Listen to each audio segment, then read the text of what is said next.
Module 3, Alternative Building Materials. In last video session we have discussed about fiber reinforced concrete. In that we have discussed the different fibers used in fiber reinforced concrete or to produce the fiber reinforced concrete. Then that next we'll go through the fiber reinforced plastic composite or fiber reinforced polymer composites.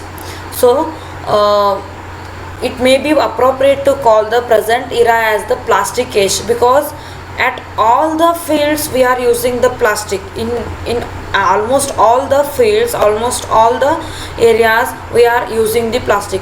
The concept of combining the two different materials having different properties to obtain the material possessing far superior properties than the individual materials is not the new, as we have discussed in last class. That is nothing but the concept of combining the two materials, that is two different materials, to get the different properties as per the requirement than the individual material. So this topic is not new. The need for materials that are strong, lightweight, corrosion and chemical resistant, and permeable to electromagnetic radiations has led to the advent of this fiber reinforced polymer composites. So the need for material that are strong and light in weight and also corrosion and thermal resistance and which permeable to electromagnetic radiance has led to invent or advent of this fiber reinforced polymer composites, that is FRP. In short, this is called as FRP. In the initial years, FRP composites were predominantly used in aerospace applications, but in the last 2 decades, the civil engineers or the structural engineers and also the architects have realized that the potential of FRP composites in the building industry. So from the last 2 decades, the FRP has come to use in a building industry. In the previous topic, we have discussed the concept of reinforcing the brittle cement based matrices with small diameter fibers. In cement based composites, only limited amount or limited volume of reinforcing fibers up to 5%, that is up to 5% of volume fraction can be used. In cement based composites, the limited amount of reinforcing fibers can be used, but this is basically due to limitations in the flow characteristics. This is basically due to limitations in the flow characteristic of cement based matrices, which is essential to completely wet and impregnate all the fibers in the matrix, that is to saturate all the fibers in the matrix. So in view of good flow characteristics of the polymers, its use as a matrix enables incorporation of large volume, that is up to 70% of reinforcing fibers in the composite. So in a view of good flow characteristics of polymers, it's used as a matrix which enables the incorporation of large volumes of reinforcing fibers in the composite. This has resulted in the development of a large number of products using the FRP composites. This has resulted in development of a large number of products using FRP composites, in which the volume of polymers or the fibers can be used or up to 70% in the composites. So the materials which we use for the FRP or the fiber reinforced polymer composites are the fiber reinforced polymer composite is a two-phase material, which it is a two-phase material as same is the fiber as it is same in the fiber reinforced cement concrete, as I explained in a previous session. Here also it is having the two-phase material consisting of polymer matrix reinforced with the small diameter fibers, which are either continuous or discontinuous and oriented unidirectionally or randomly. This is same as I have explained in a previous session. In this, the two-phase material, one is the concrete matrix, another one is fibers, which are mixed or which are reinforced with the small diameter. The fibers which are used of a small diameter fibers, either they are placed in a concrete either in a continuous or discontinuous manner or oriented in undirectional or random way. Okay, the first will go through the matrix material. The matrix in a composite perform the following functions, that is, it glues the bundles of fibers together and helps in distributing the external load to all the fibers. So this matrix which we use in that is concrete, it glues the bundles of fibers together, that is, it bonds the fibers together and helps in distributing the external loads to all the fibers, and it protects the fibers from adverse environmental effects and prevents the buckling of fibers under the compressive forces, and it protects the fibers from the mechanical abrasion also. That's why we use the matrix material. Polymer also called as resins. The polymers also called as resins, which are employed as a matrix material in FRP composites. So the polymers basically classified in two types, that is thermoset polymers and thermoplastic polymers.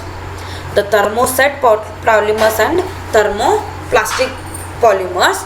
Polymers are large organic compounds formed by the joining together of many small molecules to form a large molecule by a process called as polymerization. This is the process called as polymerization. Polymerization means joining together many molecules to form a large molecule. This process is called as polymerization. So polymers are large organic compounds. The polymers are the large organic compounds which are formed by joining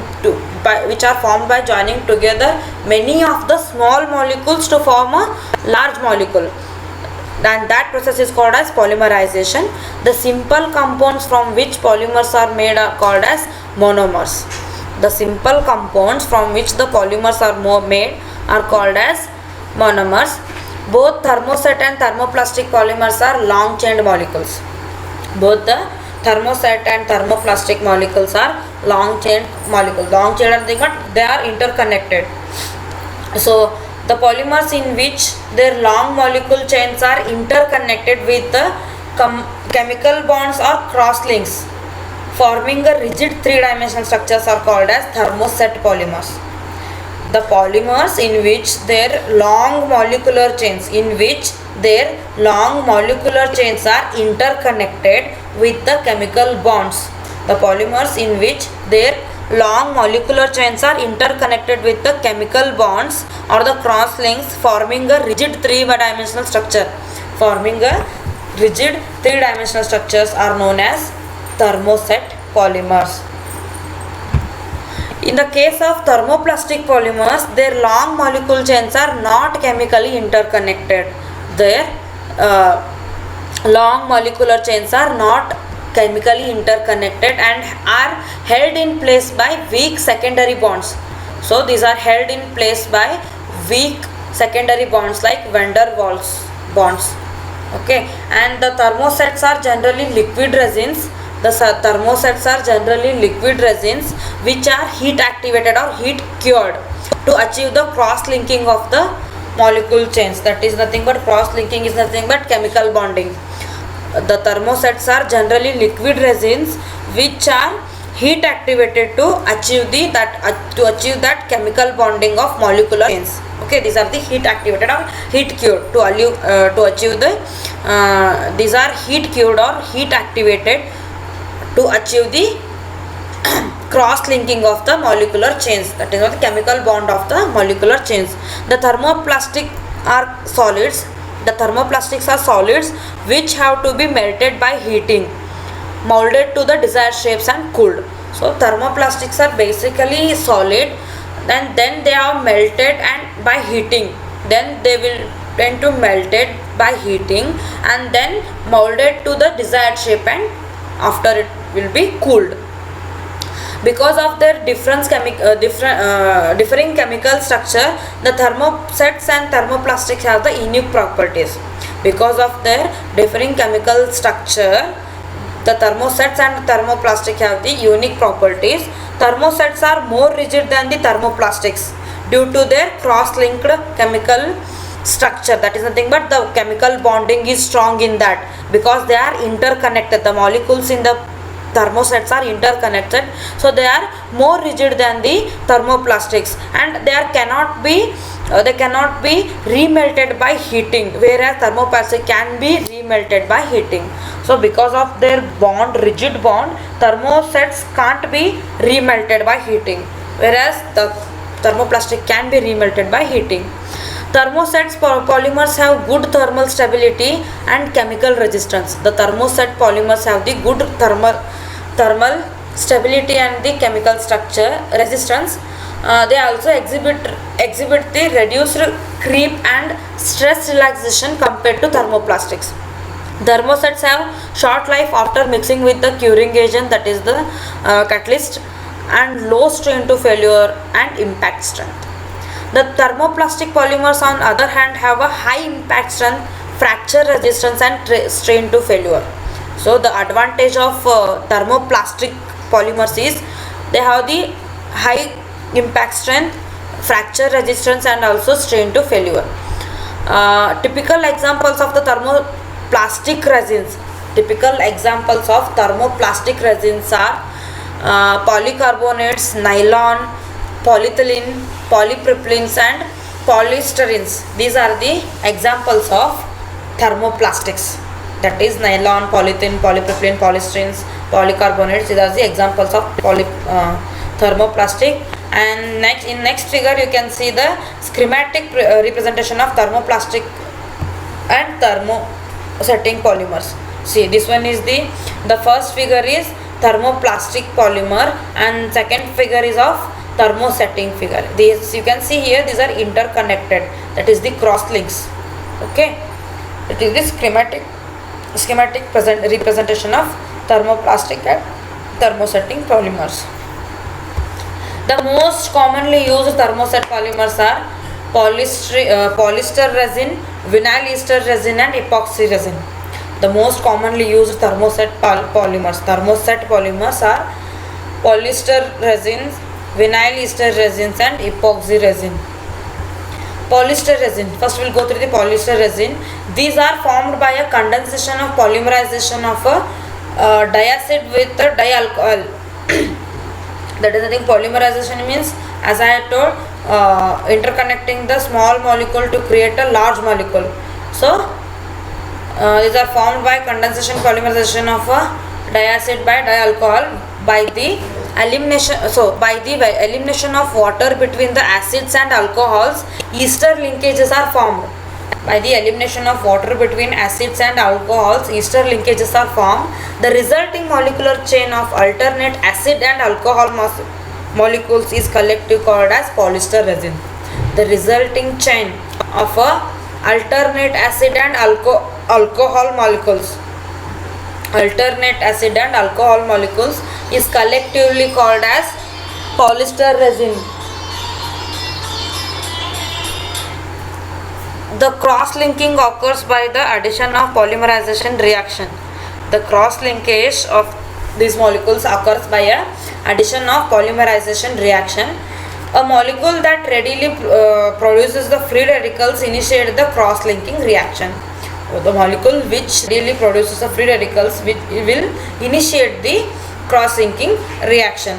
Polyester resin are cheapest resin suitable for making FRP composites for the civil engineering applications. To make the FRP composite, the polyester resins are cheapest resins in civil engineering applications. Stearin, that is reactive diluent, is added to resulting polymeric liquids to reduce its viscosity. To reduce the viscosity, the stearin is added. The orthopatholic resin have a good thermal stability and chemical resistance, whereas the isopatholic resin have the better chemical and thermal resistance. So as compared to orthopatholic, the isopatholic resin have the better chemical and thermal resistance. The properties of polyester resin depend strongly on the cross-linking density. That is cross-linking density, that like for example, increasing the density of cross links improve the elastic modulus transition temperature and thermal stability, but reduces the strain at failure and impact energy. So this increasing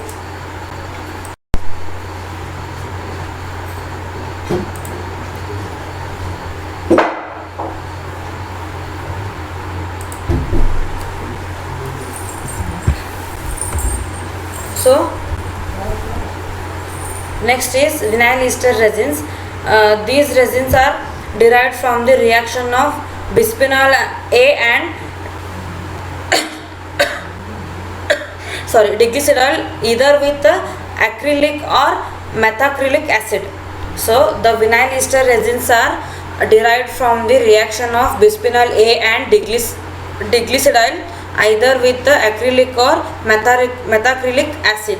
Vinyl esters are classified separately from the polyesters due to their enhanced mechanic properties. So these vinyl ester resins are classified separately from the polyesters due to their enhanced mechanic properties. They offer excellent physical strength and in general possesses much better impact and thermal shock resistance than the polyester resin.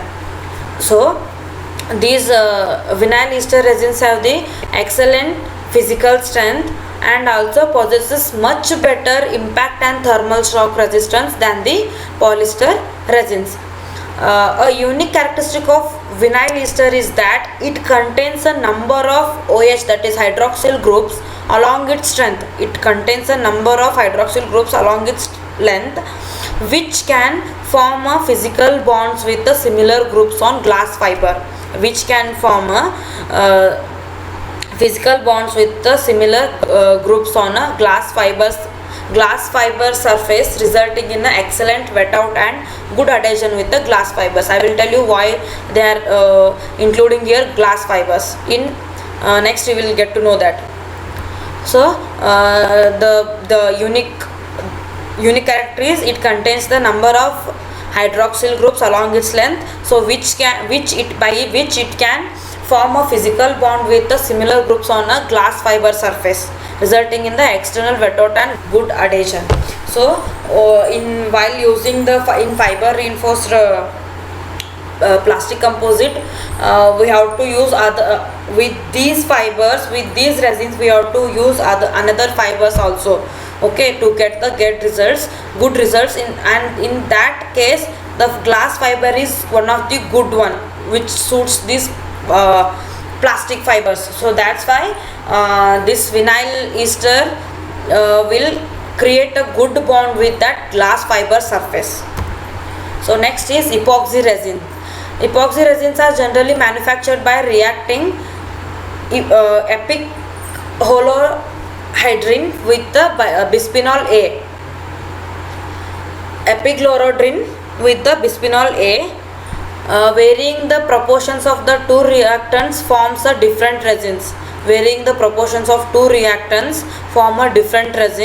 Epoxy possesses many desirable properties like excellent adhesion, strength, low shrinkage, corrosion protection and processing the versatility. These resins are expensive compared to polyesters. These epoxy resins are expensive as compared to polyesters. So these epoxy resins are generally manufactured by reacting the epichlorohydrin with the bisphenol A.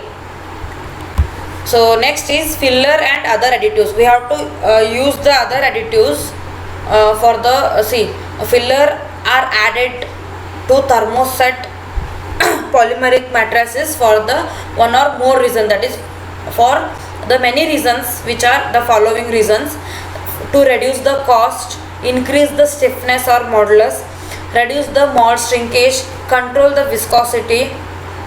This is nothing but why we have to add the additives, okay, that is the additives.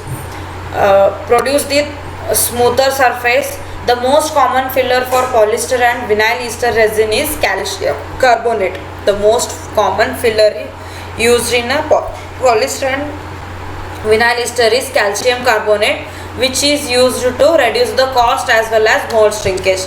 Other materials employed as fillers are clay, mica and glass microspheres. Other materials which are employed as a fillers are clay, microspheres, that is glass microspheres. Even though fillers increase the modulus, but they reduce the strength and impact resistance of the cured resin. These fillers increase the modulus, but they reduce the strength and the impact resistance of the cured resin. So in addition to fillers, colorants, flame retardants and ultraviolet absorbers also added to the resins. These are in addition to fillers, the colorants, flame retardants and ultraviolet absorbers also added to the resins. So next is reinforcing the fibers, as I have told, that is using the glass fiber. So we'll explain this one in this, that is reinforcing the fibers. Reinforcement in the form of fibers, particles or whiskers are used with the resin system to improve the mechanical properties. As I have told, with the resins, with the plastic polymers, we have to use other fiber materials or fibers to improve the mechanical properties of the resins and to produce the usable products. So by far the most important fiber used with the polyester and epoxy resin is glass fiber, just which I have explained just now. Glass fiber, which is available in a variety of forms like rovings, woven rovings, clothes and random chopped fibers. Roving is nothing but a bundle of fibers. That is also one of the variety of fibers. So in recent years, high strength carbon fibers and the polyramide fibers have found increasing use in the manufacture of composite material for a variety applications. So in recent years, high strength carbon fibers and polyramide fibers have found increasing in the use of manufacturing of composite materials for the variety of applications. Natural fibers such as jute and sisal have also been used to reinforce the thermosetting resins. Jute and sisal is one of the plant, okay, which is available mostly in American areas. So jute and sisal also have been used to reinforce the thermosetting resins. So application of this application of FRP, fiber reinforced polymer composite are so as I have told in the beginning, in the introduction, this FRP has in initial years, during the earlier years, it was commonly used in a aerospace structure due to its lightweight and high strength, where the cost was not governing the factor, and due to its corrosion resistant property, it is used in chemical industries also. It is also used in the making sport equipment like tennis racket, fishing and pole vaulting rods and baseball bats. It is also used in biomedical engineering for making the prostheses. And coultered FRP rods have been used as the reinforcement in a concrete, and also FRP sheets have been used for repair and retrofit of the concrete structures. The FRP FRP sheets have also been used for repair and retrofit of concrete structures. So this ends the FRP.